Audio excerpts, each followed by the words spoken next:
Halo teman-teman, perkenalkan namaku Wahyu Ida Rukyatul Auqaf.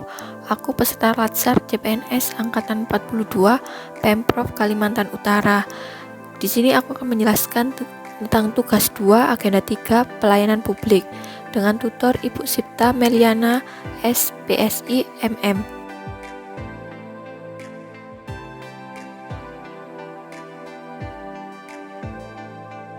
Analisis isu yang terjadi di dalam pelayanan publik. 1. Kurang responsif dan informatif terhadap keluhan dan masalah yang dihadapi pelanggan atau masyarakat. 2. Untuk sumber daya manusianya berkaitan dengan kurang profesionalisme, kompetensi, empati, dan etika. 3. Pelayanannya birokrasi atau pelayanan penuh dengan hierarki dan berbelit-belit dan tidak terkoordinasi. 4. Kecenderungan untuk melaksanakan dua fungsi sekaligus fungsi pengaturan dan fungsi penyelenggaraan sehingga menyebabkan pelayanan publik menjadi tidak efisien. 5. Kurangnya sosialisasi inovasi penggunaan teknologi dalam pelayanan publik kepada masyarakat.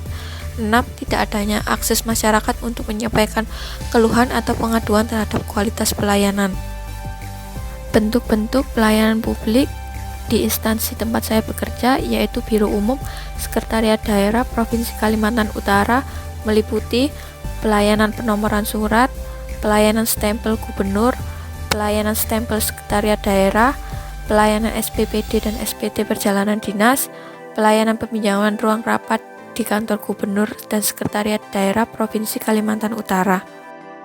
Contoh pelayanan publik yang baik: memberikan pelayanan yang cepat, efektif, efisien, dan jelas, memberikan pelayanan dengan ramah, senyum, dan menyapa, memberikan solusi dari permasalahan pelanggan atau masyarakat, melayani tanpa diskriminasi, pelayanan yang mudah dan tanpa berbelit-belit, pelayanan yang murah dengan kualitas yang baik. Sedangkan pelayanan publik yang tidak baik, tidak melayani dengan hati, tanpa senyum dan tidak ramah, mendahulukan keluarga, kerabat dalam memberikan pelayanan daripada masyarakat umum atau terjadinya praktik KKN, melakukan diskriminasi dalam melakukan pelayanan, tidak memberikan solusi atau tidak responsif dari permasalahan pelanggan atau masyarakat, prosedurnya sulit dipenuhi dan harus melalui tahapan yang berbelit-belit, tidak transparan, dan tidak ada kepastian kualitas dan waktu penyelesaian layanan.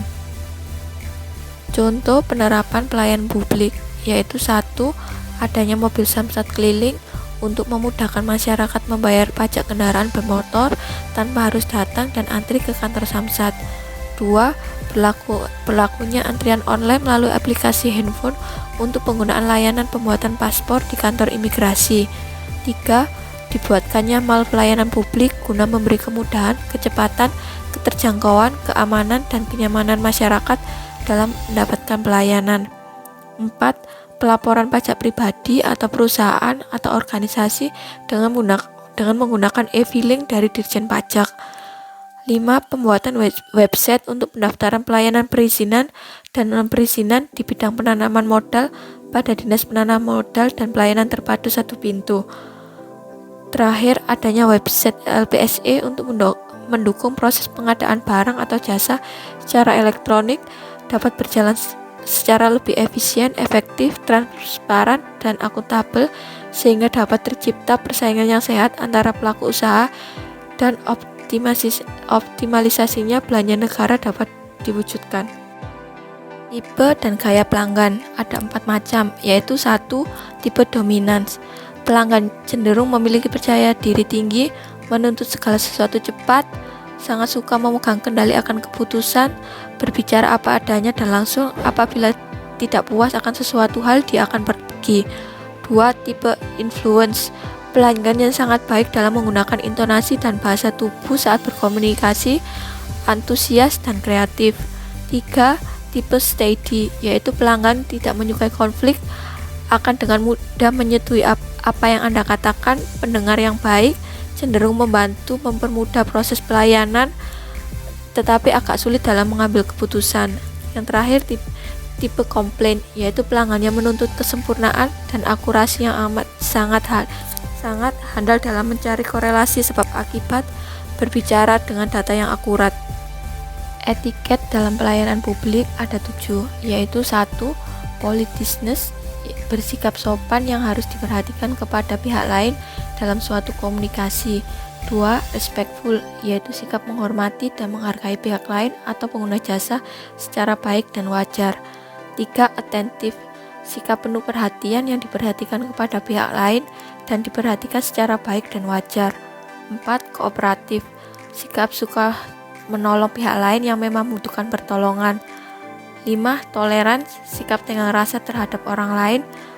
6. Informality, yaitu sikap ramah yang kita perhatikan kepada pihak lain.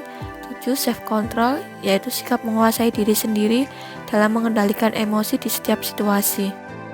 Tanggapan saya tentang lembar tugas ini, ketika mengerjakan soal-soal pada lembar kerja ini membuat saya belajar bahwa kita sebagai ASN berkontribusi untuk memperbaiki sistem birokrasi pelayanan publik yang ada di Indonesia dengan menerapkan prinsip-prinsip pelayanan publik dan etika dan etiket publik. Apabila semua ASN mampu mengaplikasikan pelayanan publik yang prima, maka upaya pemerintah untuk memperbaiki kinerja birokrasi dan perbaikan kualitas pelayanan publik yang dicita-citakan akan terwujud.